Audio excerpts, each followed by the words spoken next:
Hello friends, welcome again to my channel कहानियाँ अशिप कसब। तो फिर से ले आया हूँ फ्रेंड्स आप सब लोगों के लिए एक नई और यूनिक स्टोरी। और स्टोरी का नाम है the night at the watch tower. Watch tower की वो सर्द और भयानक रात। एंड अगेन फ्रेंड्स, ये स्टोरी भी spooky stories from Indian hill से ली गई है। तो friends, without wasting any time, let's start with the night at the watch tower. Dear friends, story start करने से पहले मैं आपको ये बता दूं कि आप प्लीज़ स्टोरी पूरी सुनिएगा, वरना आप इसके मेजर कंटेंट को खो देंगे। So let's start with the story. Dear friends, ये कहानी है दो दोस्तों की जिनकी नौकरी भारत के पहाड़ी इलाके के एक जंगल वॉच टावर में लग जाती है। उनकी सख्त और ख़तरनाक नौकरी उनके लिए बड़ी मुसीबत बन जाती है। लंबे समय तक बेरोजगार होने की वजह से वे नौकरी छोड़ भी नहीं सकते थे। वे इस नौकरी के खतरों से कैसे बचते हैं, आपको आगे कहानी में पता चलेगा। ये कहानी शुरू होती है उत्तराखंड के जिम कॉर्बेट के पास के जंगलों से, जहां पर आज सुबह का अखबार रुपेश देख रहा है। पूरा नाम रुपेश चंद्र पोखरियाल। वह जिम कॉर्बेट के पास के गांव में रहता है। ये गांव बिल्कुल जंगल से सटा हुआ है और यहाँ पर कुल मिलाकर कुछ 30 से 40 घर ही हैं। रुपेश अखबार में अक्सर नौकरी की तलाश करता रहता है। जब तक नौकरी नहीं मिलती, वह घर के पास में अपने खेत पर काम करता है और अपने परिवार का गुजर बसर करता है। घर में उसकी माता, पत्नी और एक बच्चा है। उसके पिता की मृत्यु हो चुकी है। वह ही अब घर की देखभाल करता है। उसके पिता भारतीय सेना में सिपाही थे। वह उसे हमेशा सरकारी नौकरी करने की सलाह देते रहते थे। उसने कई बार भारतीय सेना की भर्ती के लिए कोशिशें करी, पर कभी सफलता नहीं मिली। वह रोज़ाना अखबारों में यही विज्ञापन देखता रहता है कि शायद कोई नौकरी उसे मिल जाए। उसकी उम्र 31 वर्ष थी। कुछ नौकरियों के लिए अब भी उसके पास समय था, इसलिए वह कोई भी मौका छोड़ना नहीं चाहता था। फिर ऐसे ही नौकरियों की तलाश में कुछ दिन बीत गए। फिर एक दिन उसके दोस्त विनय का फ़ोन आया। वह बोला, अरे रुपेश भाई, कहाँ हो? रुपेश बोला, अभी घर पर ही हूँ। अच्छा अच्छा, और बताओ कैसे हो? कोई नौकरी वोकरी लगी अभी तक या नहीं? नहीं यार, अभी तक तो कोई नौकरी नहीं लगी। अभी तक नहीं लगी कोई भी जॉब? तो सुनो, मेरे पास एक नौकरी का ऑफ़र है तुम्हारे लिए। मेरे लिए? क्या सच में? रुपेश बोला, हाँ हाँ, सुनो, ये नौकरी जंगल वॉच टावर की होगी, घने जंगल के अंदर वॉच टावर में। मगर वहाँ मेरा काम क्या होगा? तुम्हारा नहीं, हमारा काम क्या होगा? मतलब मैं भी उसी नौकरी के लिए पहले ही चुन लिया गया हूँ और मेरे उच्च अधिकारियों ने मुझसे एक और आदमी को और मेरे साथ चुनने की सलाह दी है। ये 2 लोगों की नौकरी है। ओह अच्छा अच्छा, फिर तो बहुत अच्छा रहेगा। बोलो, क्या कहते हो, मैं अपने उच्च अधिकारियों से बात करूं? हाँ हाँ कर लो, मैं तो तैयार हूँ। पर ये तो बताओ, हमारा काम क्या होगा वहाँ? हाँ सुनो, ये रात की नौकरी होगी और जंगल वॉच टावर से हमें नज़र रखनी होगी कि जंगल में कोई पोचर यानी कोई दुर्लभ जानवरों का शिकार ना करे, यानी जानवरों का भी शिकार ना करे किसी भी तरह के। जंगल में आग लगने की खबर फॉरेस्ट डिपार्टमेंट को दें और हाथियों के लिए कोई अवैध शिकारी गड्ढा ना खोदे, क्योंकि इतनी ऊपर से आपको जंगल में कोई भी हरकत आराम से दिखाई दे जाएगी। हमारी ड्यूटी शाम को शुरू होकर सुबह तक चलेगी। फिर चाहो तो तुम वहीं वॉच टावर में रहो या घर चले जाओ, तुम्हारे ऊपर है। हफ्ते में एक दिन की छुट्टी होगी। उस दिन कोई और हमारी जगह ड्यूटी देगा, मुझे ऐसा ही बताया गया है। और हाँ, एक बात और, हमें आसपास के गांव के लोगों से भी कांटेक्ट में रहना होगा कि उनका सामना किसी भी खूंखार आदमखोर से ना हो। अब रुपेश ने पूछा, मेरे भाई, हमारी तनख्वाह क्या होगी? 22,500 महीना, साथ में खाने पीने का सामान भी। अरे ठीक है, चलो, खाने पीने के लिए कुछ अलग से नहीं खरीदना होगा। तो फिर मैं तुम्हारी बात कर लूँ, तुम तैयार हो? हाँ हाँ बिल्कुल, तुम उन्हें मेरा नाम बता दो। मगर सुनो, विनय बोला, वॉच टावर की नौकरी के लिए हमें 1 महीने की ट्रेनिंग मिलेगी। दूरबीन, बंदूकें एवं किसी भी आपातकालीन स्थिति के लिए हम ट्रेनिंग के द्वारा तैयार रहेंगे। देखो, आज 30 अक्टूबर है। हमारी ट्रेनिंग 1 नवंबर से लेकर 1 दिसंबर तक चलेगी। फिर हमें अपना अपना कार्य शुरू करना है। और हाँ, याद रहे, ट्रेनिंग के दौरान हमें कोई पैसा नहीं मिलेगा। ठीक है, रुपेश बोला, तो फिर तुम कल मेरे घर आ जाओ, तो मैं फिर तुम्हें हमारे बड़े साहब से मिलवा दूंगा। विनय बोला, ठीक है, पर कितने बजे? सुबह 8:30 बजे तक मेरे घर आ जाना, फिर वहीं से चलेंगे। और हाँ, अच्छी पैंट शर्ट पहनना। ठीक है, रुपेश ने कहा, तो फिर मिलते हैं कल। अच्छा, नमस्ते। ये कहकर विनय ने फ़ोन रख दिया। अब सोचने समझने की बारी रुपेश की थी। उसने तुरंत सारी बात अपनी पत्नी और माँ को बताई तो सबको खुशी हुई कि आखिरकार एक तरह की सरकारी नौकरी उसे मिल ही गई। रुपेश के घर में सब लोग खुश थे, पर रुपेश और विनय को ये बात मालूम नहीं थी कि ये नौकरी उनके लिए एक बड़ी कठिनाई बनने वाली थी, क्योंकि इस काम के लिए और किसी ने आवेदन किया ही नहीं था। क्योंकि जंगल के जिस इलाके में ये वॉच टावर थे, वहाँ रात में तो क्या दिन में भी कोई इंसान नहीं जाता था, क्योंकि वह आदमखोर जंगली बाघों का इलाका था। जो भी किसान या गांव का कोई भी शख्स या कोई औरत गलती से भी घास काटने या लकड़ी लेने गई इस इलाके में, वह कभी वापस नहीं आई। यहाँ तक कि किसी भी शख्स की लाश तक वहाँ नहीं मिली। उच्च अधिकारियों ने 200 लोगों को इंटरव्यू किया था, पर सब ने मना कर दिया। वहाँ पर एक चपरासी था जिसका नाम था रामकिशन, जो विनय का दोस्त भी था। उसने यह उच्च अधिकारियों को बताया कि वॉच टावर की इस नौकरी के लिए मेरा एक दोस्त है, वो इस काम को करेगा। रामकिशन को उच्च अधिकारियों ने यही कहा था कि अगर तुम वॉच टावर की नौकरी के लिए किसी को ले आओ तो हम तुम्हारी तनख्वाह डबल कर देंगे। ये सुनते ही रामकिशन विनय के पीछे पड़ गया था ताकि वो इस नौकरी के लिए हामी भरे। क्योंकि इस नौकरी के लिए 2 लोगों की ज़रूरत थी, इसलिए विनय रुपेश के पीछे लग गया। पर रामकिशन ने लालच में ये काम किया था, जो बेहद ख़तरनाक था। मगर रामकिशन का ये कार्य इन दोनों बेचारों के जीवन पर भारी पड़ने वाला था। मरता क्या ना करता, दोनों रुपेश और विनय की तरफ से हाँ ही होना था। फिर अगले दिन दोनों दोस्त मिले और फॉरेस्ट डिपार्टमेंट की मुख्यालय की तरफ चल पड़े। वहाँ पर बाहर ही रामकिशन उन्हें मिल गया और दोनों को देखते ही बोला, अरे तो ये तुम्हारा दोस्त है विनय, जो तुम्हारे साथ काम करेगा? विनय ने अपने सर को 2 बार हाँ में हिलाया। चलो चलो, बड़े साहब तुम लोगों का इंतज़ार कर रहे हैं। इंटरव्यू मिस्टर अनिल कुमार, जो कि इंडियन फॉरेस्ट सर्विस के IAFS ऑफिसर थे, वह ले रहे थे, पर उन्होंने बड़ी ही ईमानदारी दिखाते हुए इस जॉब के खतरों से उन्हें अवगत किया। उन्होंने दोनों को बताया कि वो इलाका ख़तरनाक है और बहुत लोगों ने अपने अपने आवेदन वापस ले लिए हैं। तुम अगर चाहो तो अब भी वापस जा सकते हो।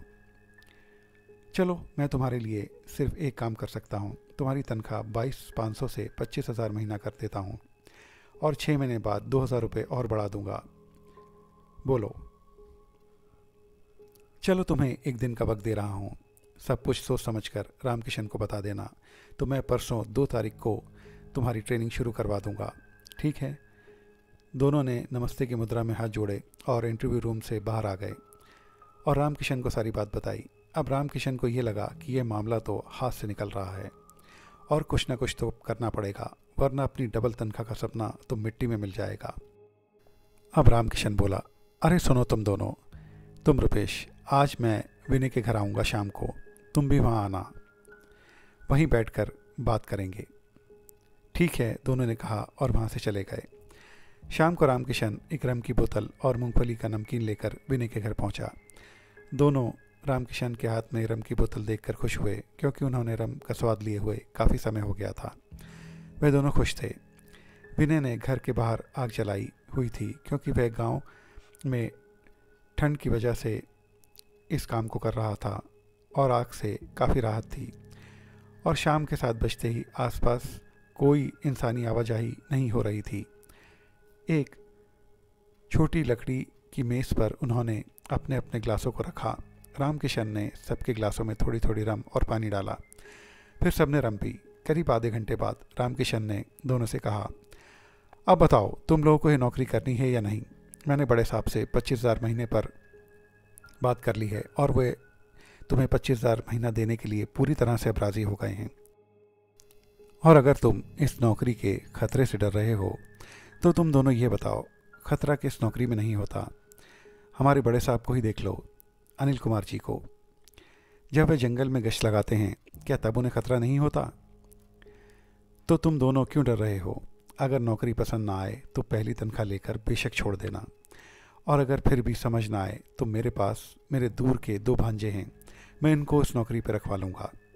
तुम मुझे आज रात विचार विमर्श कर सुबह 9 बजे तक बता देना। मैं बड़े साहब को बोल दूंगा कि उनका इरादा नहीं है, उन्हें कहीं और काम मिल गया है। यह कहकर अपने रम ग्लास में पूरी तरह ख़त्म करके रामकिशन वहाँ से चला गया। यह रामकिशन की एक चाल थी जिसमें वह दोनों फंस चुके थे। ज़्यादा तनख्वाह के लालच में वह आ चुके थे। अब आग अब भी जल रही थी और वे दोनों चुपचाप जलती हुई आग की तरफ एकटक देख रहे थे। तब रुपेश बोला, अरे यार, एक बार ये नौकरी करके देख ली जाए, और फिर ख़तरा तो हर नौकरी में होता ही है। विनय ने हाँ कहकर उसकी बात को आगे बढ़ाया और कहा, हाँ भाई, बात तो ठीक है, और फिर हमारे घर के हालात देखो, कुछ ख़ास नहीं हैं, तो फिर कल ही इस नौकरी के लिए हाँ कह देते हैं। हाँ ठीक है, ये कहकर विनय ने रुपेश को हाथ हिलाते हुए विदा किया। दोनों अगले दिन सुबह मिले और रामकिशन को कह दिया कि वे तैयार हैं, और बड़े साहब को बता दो हम ट्रेनिंग पर कब से आएँ। रामकिशन की तो जैसे लॉटरी निकल पड़ी थी। उसने बड़े साहब को उन दोनों के राज़ी होने की खबर दी। रामकिशन की डबल तनख्वाह की बात मान ली गई और उससे अगले दिन दोनों की ट्रेनिंग शुरू हो गई। उन्हें जंगल में कैसे चलना है, भागना है, खड़े रहकर कैसे चारों ओर देखना है, बिना माचिस के आग कैसे जलानी है, अपनी अपनी राइफ़ल्स को कैसे रखना है, साफ़ कैसे करना है, कैसे राइफ़ल्स चलेंगी, और तुम्हारा निशाना पक्का कैसे होगा, वगैरह वगैरह। ऐसे ही पूरा 1 महीना इन दोनों की अच्छी खासी ट्रेनिंग में बीता। अब वे दोनों लगभग अपनी अपनी ड्यूटी के लिए पूरी तरह से तैयार थे। वह अपनी इस सख्त ट्रेनिंग से खुश थे, पर जंगल के खतरों से बिल्कुल अनजान थे। अब 2 सिपाही जीप में तैनात थे उनको जंगल वॉच टावर में पहुंचाने के लिए।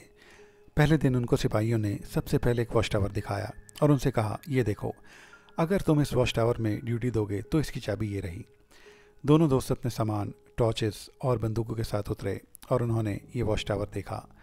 रुपेश थोड़ा समझदार ज़्यादा था विनय से, क्योंकि रुपेश ने कॉलेज के 2nd ईयर तक पढ़ाई करी थी, मगर विनय सिर्फ 12वीं पास ही था। रुपेश ने शहर में जो कॉलेज था उससे 2nd ईयर तक ही पढ़ाई की थी। अब रुपेश ने थोड़ा रुककर पूरे वॉच टावर का मुआयना किया तो पाया कि उस वॉच टावर की ऊंचाई सिर्फ 20 फीट थी और सीढ़ियां भी एक जगह पर फिक्स थीं। फिर दोनों सिपाही चिल्लाए, अरे सुनो रुपेश, इसके अलावा एक वॉच टावर और है, मगर वो यहाँ से 1.5 किलोमीटर की दूरी पर जंगल में थोड़ा अंदर की तरफ है। वो भी देख लो, शायद उस पर ड्यूटी देना तुम्हारे लिए आसान हो। क्या कहते हो?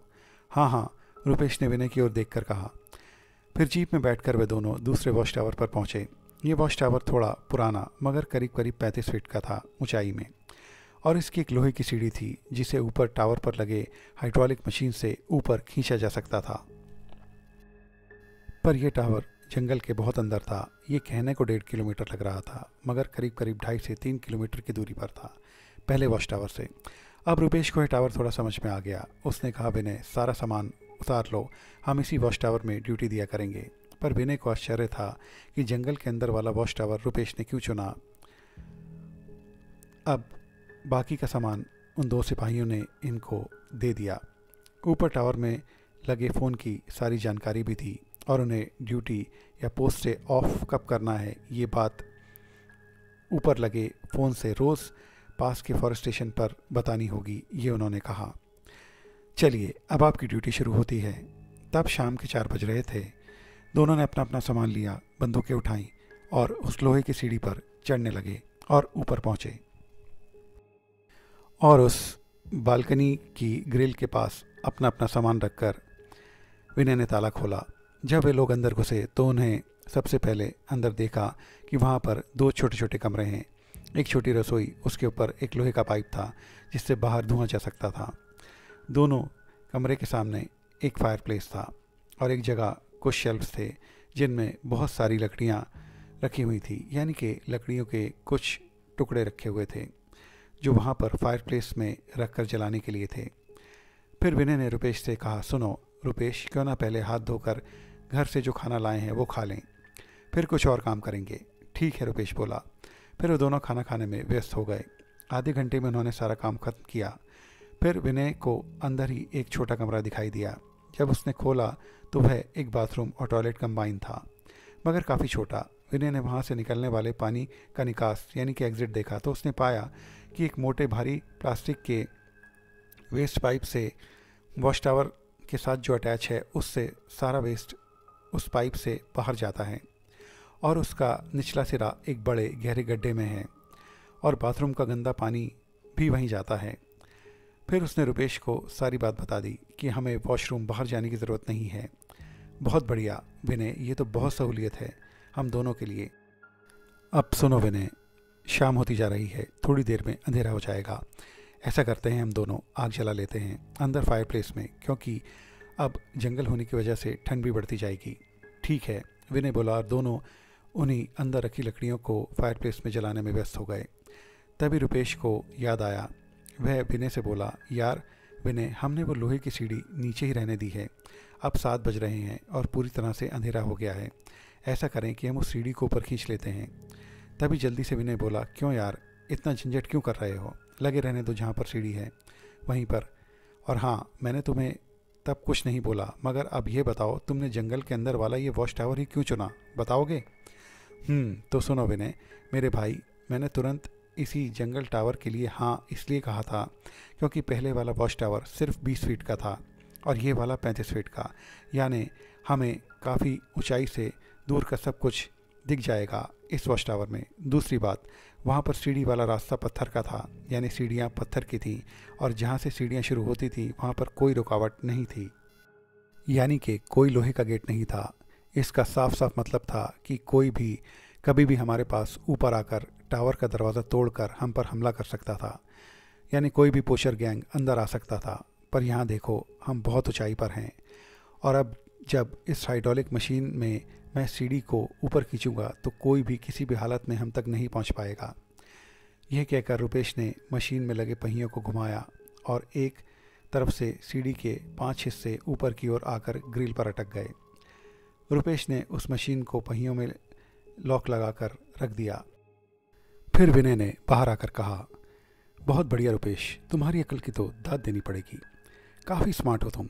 रुपेश मुस्कराया और दोनों अंदर चले गए।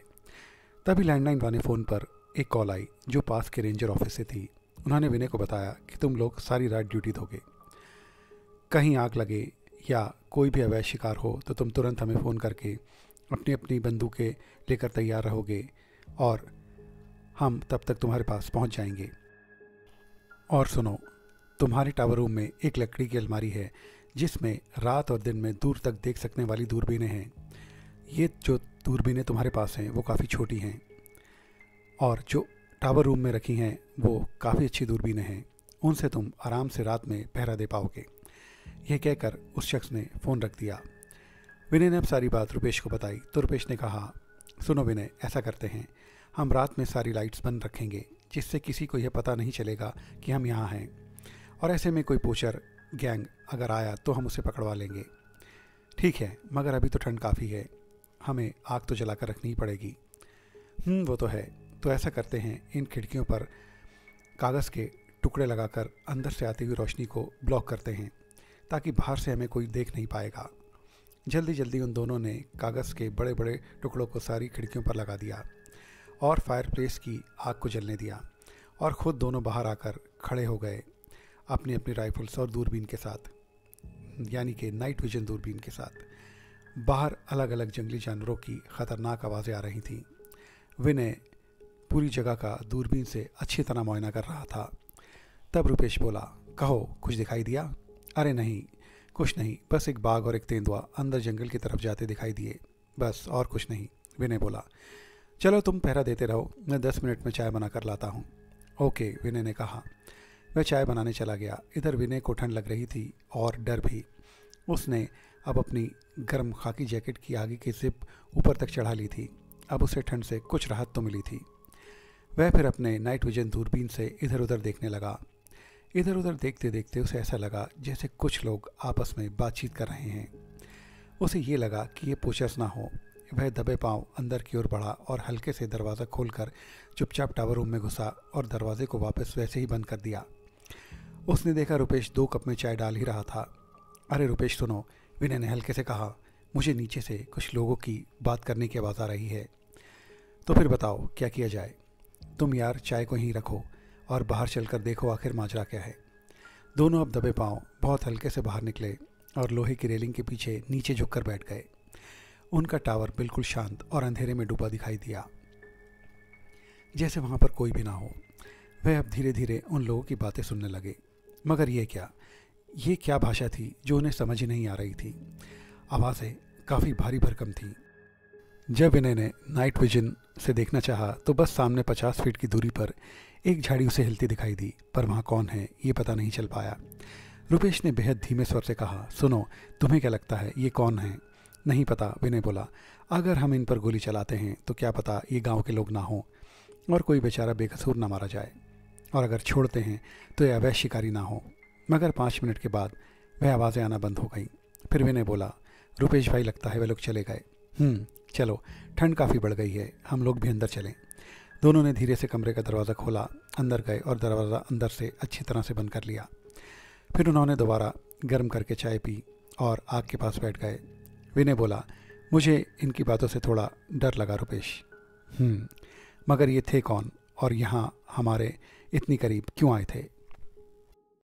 ये हमारे पास आकर बातें क्यों कर रहे थे? क्या सच में उन्हें ये मालूम था कि हम ऊपर हैं?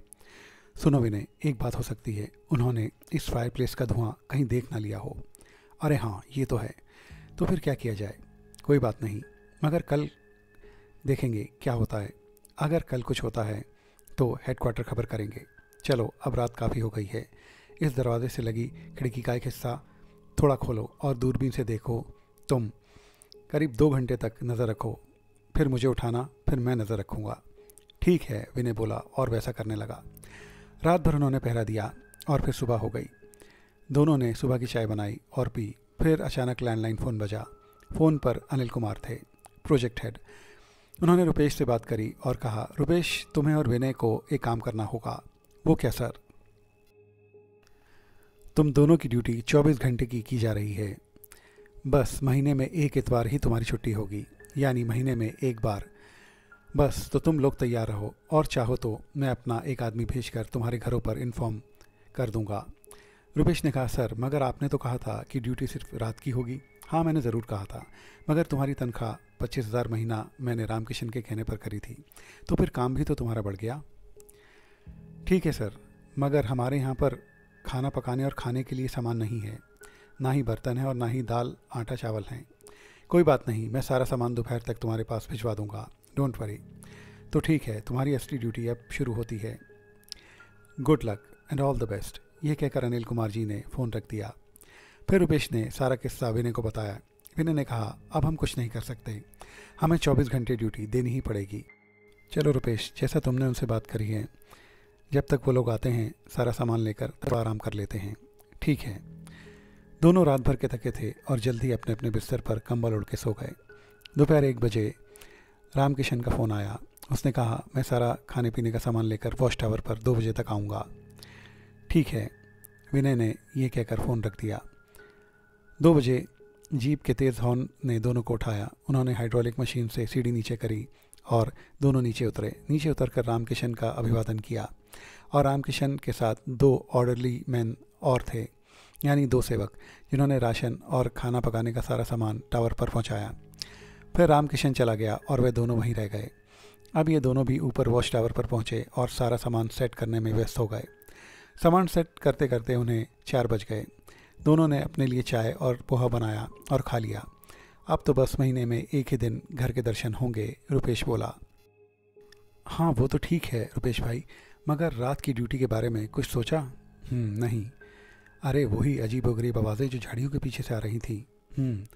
ऐसा क्यों ना किया जाए विनय, जब सबसे ज़्यादा खतरा हो तब हम जागें, मगर नीचे चेकिंग के लिए ना जाएं, यानी आसपास के एरिया को चेक दिन में करें और शाम होने से पहले वापस टावर में आ जाएं। ठीक है, क्योंकि अगर हमारे रहते इस एरिया में पोचिंग या किसी भी किस्म का अवैध शिकार होता है तो हमारी नौकरी गई समझो। फिर शाम 6 बजे तक दोनों बाहर लगी लोहे की ग्रिल पर खड़े होकर इधर उधर अपनी दूरबीनों से देखते रहे। फिर दोनों अंदर खाना पकाने में व्यस्त हो गए। 9 बजे तक खाना खाकर दोनों फिर बाहर थे। आज रात ठंड कम थी तो दोनों बाहर खड़े थे और फायरप्लेस में कोई आग नहीं थी और टावर रूम्स की लाइट भी बंद थी। वह फिर अपनी अपनी बंदूकों के साथ बाहर थे और नाइट विजन दूरबीन से दोबारा उस जगह का मुआयना कर रहे थे। करीब करीब 11:30 बजे उन्हें फिर से वही आवाज़ें आने लगी, भारी भरकम और अजीब भाषा, जैसे कोई जानवर इंसानी भाषा में बात करने की कोशिश कर रहा हो। ये सब क्या है रुपेश भाई? अब आप बोलो। आप तो कह रहे थे अगर कुछ होगा तो देखेंगे, यह तो कल रात से और भी तेज़ बातें कर रहे हैं। सुनो विनय, एक काम करो, टावर की पिछली तरफ चलते हैं, वहाँ से नाइट विजन दूरबीन से देखेंगे। ठीक है।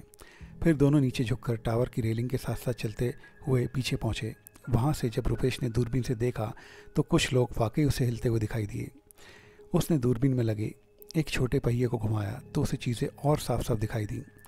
ये लोग जो थे उन्हें इंसान या जानवर कहना बहुत मुश्किल था। ये कुछ 4-5 लोग थे, पूरी तरह से सफ़ेद कपड़े, लंबे कद, करीब 7 से 8 फीट लंबे। सब लोग पतले, एक सफ़ेद हुड यानी कंटोप, वो भी सफ़ेद रंग का, इन सब के सरों पर था। इनकी शक्लें देखना मुश्किल था उनके हुड की वजह से, फिर भी रुपेश उन्हें देखता रहा।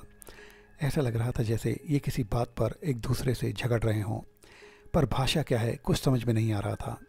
ऊपर से भीषण ठंड, उनका दोनों का ठंड से हाल ख़राब हो रहा था। सबसे अच्छी बात थी कि रुपेश ने समय रहते हुए लोहे की हाइड्रोलिक सीढ़ी ऊपर खींच ली थी। फिर उनकी इस उल्टी सीधी भाषा की आवाज़ें उन दोनों को काफ़ी देर तक आती रहीं। फिर रुपेश ने देखा कि वह सब लोग अजीब तरीके से उनके टावर को देख रहे हैं और सबकी नज़रें उनके वॉच टावर पर हैं। फिर पता नहीं उन्हें क्या हुआ, उन्होंने क्या आपस में बातें करी और वहाँ से चले गए। मगर वह आराम से नहीं गए, मेंढकों की तरह उछल उछल कर एक के बाद एक वहाँ से गए। यह सब रुपेश बड़े ही डर के साथ अपनी दूरबीन के साथ देखता रहा। फिर विनय ने कहा, क्या हुआ रुपेश? रुपेश ने कहा, चुपचाप यहाँ से अंदर चलो, बताता हूँ। उन्होंने फिर से हल्के हल्के चलकर टावर रूम के दरवाजे को बंद किया। फटाफट दोनों ने फायरप्लेस में लकड़ियाँ डालकर आग लगाई और आग के पास बैठ गए। फिर विनय चाय बनाकर लाया और दोनों ने चाय पी। तब रुपेश ने सारा किस्सा विनय को बताया। विनय ने कहा, ओह, यह तो बड़ी ही खतरनाक बात है कि उन लोगों को शायद ये शक हो गया है कि हम ऊपर हैं। पर रुपेश, उन्हें कैसे पता चला ये सब? यहाँ पर तो सब खिड़कियों पर कागज़ लगे हैं। अरे मेरे भाई, इस फायरप्लेस का धुआं तो बाहर जा रहा है, मैंने तुम्हें पहले भी बताया था। उससे ही उन्हें शक हुआ है, मगर उनका यह शक यकीन में बदल गया तो फिर हमारी जान को खतरा हो सकता है। चलो अभी एक नींद ले लें और सुबह ज़रा हम नीचे चलकर अच्छी तरह उस जगह को सर्च करेंगे जहाँ ये लोग रात में आते हैं। फिर वे दोनों फायरप्लेस के पास अपने अपने कंबल ओढ़कर सो गए। सुबह होते ही चाय नाश्ता करके दोनों तैयार होकर अपनी अपनी बंदूक और लकड़ी के डंडों के साथ बाहर निकले और तभी रुपेश ने वह हाइड्रोलिक सीढ़ी नीचे करी। दोनों उतरे और अपने अपने लकड़ी के डंडे लेकर उन्हीं झाड़ियों में पहुंचे जहां पर वह लोग रात को आते थे। एक नज़ारा जो उन्हें दिखाई दिया वह बेहद भयानक था। उन्होंने देखा कि सब तरफ उन्हीं लोगों के पैरों के निशान छपे हैं। पैर भी करीब करीब 12 से 13 इंच लंबे और 7 इंच चौड़े, और एक पैर की जगह दूसरा पैर, यानी सीधे पैर की जगह उल्टा पैर और उल्टे पैर की जगह सीधा पैर। वह सारे पाँव के निशान एक जगह जहाँ से जंगल और भी अधिक घना हो रहा था वहाँ जा रहे थे। वह दोनों उन्हीं के पैरों के निशानों का पीछा कर रहे थे और कुछ देर चलने के बाद वह निशान उन घनी झाड़ियों में गायब हो गए। विनय बोला, रुपेश भाई आओ चलें, वह लोग आज रात शायद फिर दिखाई दें। रुपेश, क्यों ना हम लोग फॉरेस्ट रेंजर स्टेशन में ये सारी बात बता दें? विनय बोला, नहीं, उन्हें ये सब बातें मन से गढ़ी हुई बातें लगेंगी, वह हम पर कभी विश्वास नहीं करेंगे। अरे तुम मुझे फ़ोन तो करने दो, बाकी देखते हैं। फिर दोनों टावर वाले अपने रूम पर गए। विनय ने फ़ोन मिलाकर रामकिशन को सारी बात बताई। रामकिशन ने कहा, अरे भाई, वो वैसे ही कोई चोर या पोचर होंगे जो तुम्हें डरा रहे होंगे ताकि तुम यहाँ ड्यूटी ना दो। पर कोई बात नहीं, मैं आज शाम को टावर पर आता हूँ 2 हथियारबंद सिपाहियों के साथ, और आज रात को रुक कर सब देखूंगा जो तुम कह रहे हो। मैं तभी कुछ निर्णय लूँगा। ये कहकर रामकिशन ने फ़ोन रख दिया और शाम को 6 बजे तक टावर पहुँचा 2 हथियारबंद सिपाहियों के साथ। उसने सारी रात टावर के बाहर उन 2 सिपाहियों और इन दोनों के साथ बिताई, पर कोई नहीं आया। फिर यही काम उसने अगली रात भी किया और तब भी कोई नहीं दिखा। रामकिशन अब बेहद गुस्से में था। अरे, उसने कहा, तुम लोगों को अगर काम नहीं करना तो बेशक अपना इस्तीफ़ा दे दो, मगर दूसरों को झूठ बोलकर उनका समय बर्बाद मत करो। ख़ासकर तुम विनय, तुम्हारा अब किसी भी उल्टी सीधी बात के लिए मेरे पास कोई फ़ोन ना आए। और याद रहे, मुझे किसी भी उल्टी सीधी बात के लिए फ़ोन मत करना। और यह कहकर रामकिशन उन 2 सिपाहियों के साथ वहाँ से चला गया और अब वे दोनों फिर से अकेले हो गए। कुछ देर बाद वे अपने अपने काम पर फिर से लग गए। वे दोनों इसी उधेड़बुन में पूरे दिन में थे कि आखिर वो अजीब से प्राणी रामकिशन के सामने प्रकट क्यों नहीं हुए। क्या रहस्य है इन प्राणियों का? बस यही उनके दिमाग में चल रहा था। फिर से सारा दिन बीता और शाम हो गई। दोनों लोग डरे तो हुए थे, पर अब वो सतर्क भी थे। और अब उन्होंने एक काम किया कि आग ना जलाकर अपना स्टोव उठाया, चारों ओर से उसे लकड़ी के फट्टों से ढका ताकि रोशनी नीचे न जाए, और एक ओर से खुला छोड़ा। अपनी अपनी बंदूकें लेकर बैठ गए क्योंकि अब रात होने वाली थी अब किसी भी किस्म की बेवकूफ़ी उनके लिए भारी मुसीबत बन जाती। वह दोनों अब बस उन प्राणियों के अगले कदम की प्रतीक्षा कर रहे थे। फिर रुपेश बोला, मेरे दोस्त, मुझे एक बात अब समझ में आ रही है कि कोई भी इस टावर की नौकरी को क्यों नहीं करना चाहता था। सब बाघ के खतरे की वजह से यहाँ नहीं आए, पर यहाँ पर बाघ तो मैंने सिर्फ एक ही बार देखा है। यहाँ का तो कुछ और ही मामला है जो बेहद ख़तरनाक है। बेहतर तो यही होगा कि रुपेश भाई, हम लोग रात में टावर से बाहर निकलकर निगरानी ना करें और सारी निगरानी शाम होने तक ख़त्म कर लें। ठीक है, अभी तो यहीं बैठो, देखते हैं आज क्या होता है। फिर करीब करीब 2.5 घंटे वह लोग अंदर बैठे रहे और फिर विनय उठा और खिड़की पर वह कागज़ हल्के से हटाया और देखना चाहा कि बाहर क्या है। भीषण ठंड और हल्की हल्की धुंध, घना भयानक जंगल और एक ख़तरनाक सन्नाटा। अब तो किसी जानवर या रात को नाइट जार पक्षी की आवाज़ भी नहीं आ रही थी। फिर विनय ने वो मंजर देखा जिसने उसे पूरी तरह से हिला दिया। कुछ लोग की हलचल उसे पास 50 से 60 फीट की दूरी पर दिखाई दी। उसने तुरंत गले में लटके अपनी दूरबीन में नाइट विजन ऑन करके देखा तो देखा कि वह ही प्राणी फिर से वहीं थे और वह ज़ोर ज़ोर से आपस में अजीब भाषा में बातें कर रहे थे। फिर उसी जगह जहाँ पर वह थे, शायद उन्हीं में से एक ने अपने हाथों से कुछ किया और पास में पड़ी बहुत सारी लकड़ियाँ जल उठीं और बहुत सारी आग वहाँ भड़क गई।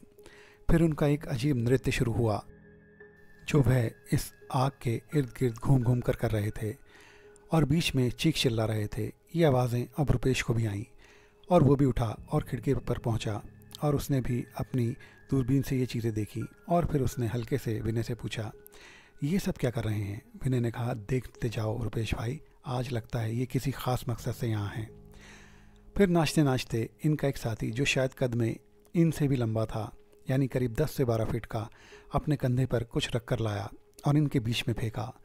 जब आग की रोशनी उस फेंकी हुई चीज़ पर पड़ी तो पता चला कि वह चीज़ कुछ नहीं बल्कि एक बाघ की लाश थी, जिसे अब वह सब लोग ऐसे ही खाने लगे थे। कोई उसका सर खा रहा था तो कोई पैर। बेहद भयानक मंजर था ये। जो उनके साथी उस बाघ को खा चुके थे वह फिर से आग के इर्द गिर्द नाचने लगे थे। सब ने जब खा लिया तो वह सब भी अब नाच रहे थे। वह नाचते जा रहे थे और चिल्ला रहे थे भयानक आवाज़ों में। तभी एक धमाके की आवाज़ आई। जब विनय और रुपेश ने पीछे मुड़कर देखा तो पाया कि उनका स्टोव ज़्यादा प्रेशर की वजह से फट गया और सभी प्राणियों का नाचना बंद हो गया और सबका ध्यान अब टावर की तरफ हो गया था। सभी प्राणियों को अब पता लग चुका था कि टावर पर ज़रूर कोई ना कोई है। वह सभी अब एक जगह शांत होकर टावर वाले रूम को देख रहे थे। फिर शायद वो जो कद में सबसे ऊंचा था, शायद उनका लीडर था, उसने टावर के रूम की ओर इशारा किया। वह सब अब बुरी तरह चिल्लाए क्योंकि उनका शक यकीन में बदल गया था कि ऊपर टावर रूम में कोई ना कोई है। फिर वह सब टावर के ऊपर चढ़ने की कोशिश करने लगे। अब वक्त पूरी तरह से एक्शन मोड में आने का था। रुपेश ने विनय को कहा, मेरे भाई, अब हमारी जान को खतरा है, हमें बाहर निकलकर इन सब पर फायरिंग करनी होगी क्योंकि ये लोग ऊपर चढ़ने की कोशिश कर रहे हैं। चलो जल्दी करो। दोनों लोग अपनी अपनी राइफलें लोड कर बाहर रेलिंग पर आए और गोलियां चलाने लगे। गोलियों की आवाज़ सुनते ही वह सब इधर उधर भागने लगे। पर जब वह सब लोग इधर उधर हुए तब उनका लीडर, जो बेहद लंबा और भयावह आकृति का था, वह टावर के बिल्कुल सामने आकर खड़ा हुआ और बेहद भारी और डरावनी आवाज़ में इन दोनों को कुछ बोला, ऐसा स्वर जैसे वह कोई धमकी दे रहा हो। फिर रुपेश ने हिम्मत दिखाते हुए उस पर भी गोली दाग दी, पर वह तो गोली चलते ही बंदर की तरह उछल उछल कर जंगल में आंखों से ओझल हो गया। अब रुपेश ने विनय से कहा, दोस्त, अब हमें यहाँ से भागना होगा। वह लोग किसी भी वक्त यहाँ दोबारा आ सकते हैं, दोबारा हमले के लिए। विनय बोला, बताओ क्या करें, कैसे निकलें यहाँ से? सुनो, अंदर चलो और अपने बैग में वो सामान रखो जो सिर्फ हम घर से लाए थे, और हमारी क्लाइंबिंग रोप, उसे अपने हाथ में रखो और सारे कागज़ खिड़की से निकाल दो। विनय ने वैसा ही किया। फिर इतनी देर में रुपेश ने कुछ लकड़ियाँ लेकर फायरप्लेस में आग जला दी। अब रुपेश अपने आप को पूरी तरह से तैयार कर रहा था और उसने कमरे को ऐसा बना दिया था जैसे कि वहाँ कोई है। अब आग की रोशनी अंदर से बाहर जा सकती थी क्योंकि अब खिड़कियों पर कोई कागज़ थे ही नहीं। उसने विनय को वहाँ से, यानी टावर रूम से बाहर निकलने का इशारा किया और बोला, जैसे मैं बोलूँ वैसे ही करना। सुनो विनय, ये रस्सी लो और टावर की रेलिंग पर बिल्कुल पीछे की तरफ खड़े हो जाओ, मैं आ रहा हूँ। फिर जल्दी जल्दी रुपेश ने एक चाकू से फ़ोन की काली तार को काटा और टावर से बाहर आकर टावर रूम को यानी कि उसके मेन दरवाजे को काली तार से ऐसा बांधा कि वो बिल्कुल ऐसा लगे जैसे अंदर से बंद हो। फिर वह तुरंत विनय की तरफ भागा और उससे कहा, इस लोहे के हुक को रस्सी से बांधो और सामने वाले पेड़ पर उछाल के फंसा दो। विनय ने वैसा ही किया। अब पहले तुम एक छलांग में उस पेड़ पर पहुंचो, फिर यह रस्सी मेरी तरफ फेंकना। विनय ने वैसा ही किया। उस पेड़ पर पहुंचकर वह रस्सी रुपेश की तरफ फेंकी। फिर रुपेश भी उस पेड़ पर पहुंच गया। अब रुपेश बोला, अब एक और काम करो। वो जो सामने वाला पेड़ है जो करीब 20 से 30 फीट की दूरी पर है, किसी तरह उसकी बड़ी डाल पर यह रस्सी वैसे ही फंसाओ जैसा इस पेड़ पर फंसाई है। फिर दोनों ने फिर से वैसा ही किया और एक के बाद एक उस बड़े पेड़ पर पहुंच गए। और रुपेश ने कहा, अब चुपचाप बैठो इधर और तमाशा देखो। हम भाग क्यों नहीं जाते रुपेश भाई? अरे नहीं नहीं, रात का ये दूसरा पहर है और जंगल में नीचे उतरना खतरे से खाली नहीं है। वे हमारा दूर तक पीछा करके हमें मार सकते हैं। फिर तभी उन दोनों को इन्हीं प्राणियों की आवाज़ें फिर से आईं। अब इन्होंने फिर से उस विशाल पेड़ की डाल पर बैठे बैठे अपनी अपनी दूरबीनों से देखा कि वह प्राणी अब क्या कर रहे हैं। इस बार वह बहुत सारे थे, करीब करीब 50 से 60, और वह उस टावर को बुरी तरह नीचे से हिला रहे थे। जो कुछ उस टावर पर था वह धीरे धीरे नीचे गिर रहा था और अब वह इस टावर पर चढ़ने की भी कोशिश कर रहे थे। फिर अंततः उन्होंने इस बड़े टावर को गिरा ही दिया और वह अब उस टावर रूम पर हमला बोल रहे थे और उसे पूरी तरह तहस नहस कर रहे थे। ये मंजर पेड़ पर बैठे बैठे वे दोनों देख रहे थे। रुपेश ने विनय के कंधे पर हाथ रखा और कहा, देखा, अगर हम होते तो अब तक मर चुके होते। फिर उनका यह कार्य करीब सुबह 3:45 बजे तक चलता रहा। फिर वह सुबह की पहली किरण के साथ उछल उछल कर जंगल में न जाने कहाँ गायब हो गए। रात भर की जगह वे दोनों धीरे धीरे पेड़ से उतरे और वहाँ से मुख्य सड़क की तरफ भागना शुरू किया। लगातार आधे घंटे भागने के बाद वे उस मुख्य सड़क पर पहुँचे और वहाँ से उस सड़क पर सीधे सीधे भागे और 1 घंटे बाद लगातार भागने के बाद एक छोटे से 7 से 8 घर वाले गांव तक पहुँचे। वहाँ थोड़ा आराम कर गांव वालों से बात करी और कहा कि हमें पास वाले रेंजर स्टेशन का रास्ता बताएं।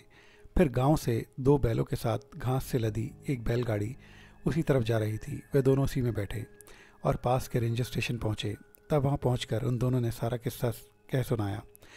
पर रुपेश ने उन अधिकारियों को यही बताया कि वहाँ पर हाथियों का हमला हुआ है और हम जान बचाकर बड़ी मुश्किल से यहाँ आए हैं।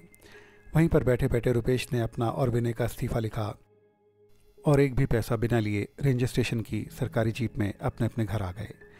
जब मुख्य अधिकारी अनिल कुमार को इन दोनों का इस्तीफ़ा मिला तो उन्होंने रामकिशन को भेजा उन दोनों के घर। पर वह रामकिशन की चाल समझ चुके थे और उन्होंने हाथ जोड़कर उसे हमेशा के लिए मना कर दिया। अब दोनों सुरक्षित अपने अपने घरों पर थे। फिर उसी रात दोनों ने रात्रि भोज के समय अपनी अपनी आप बीती अपने घर वालों को बताई।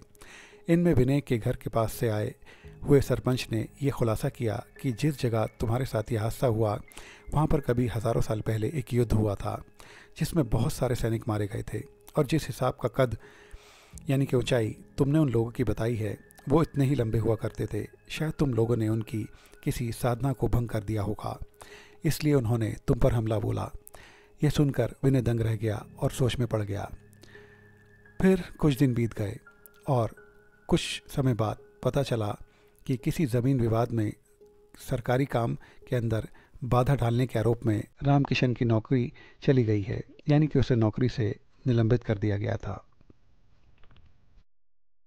तो फ्रेंड्स, ये थी कहानी night at the watch tower की वो सख्त और भयानक रात।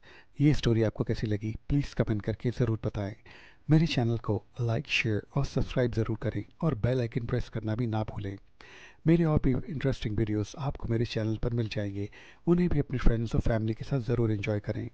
फ्रेंड्स, प्लीज़ आप मुझे अच्छे अच्छे कमेंट्स ज़रूर करें, इससे मुझे ये पता लगता है कि मुझे वीडियोस में क्या क्या चेंजेस करने हैं और कौन कौन से वीडियोस मुझे और अपलोड करने हैं। प्लीज़ आपके कमेंट की मुझे बहुत ज़रूरत होती है, इसलिए आप कमेंट ज़रूर करें। फ्रेंड्स, अब आप महज सब्सक्राइबर्स नहीं फैमिली हैं, तो देखते रहिए कहानियाँ अजब गजब स्टोरीज फॉरएवर। मिलते हैं आप सब लोगों से मेरे अगले इंटरेस्टिंग वीडियो में, तब तक के लिए बाय बाय।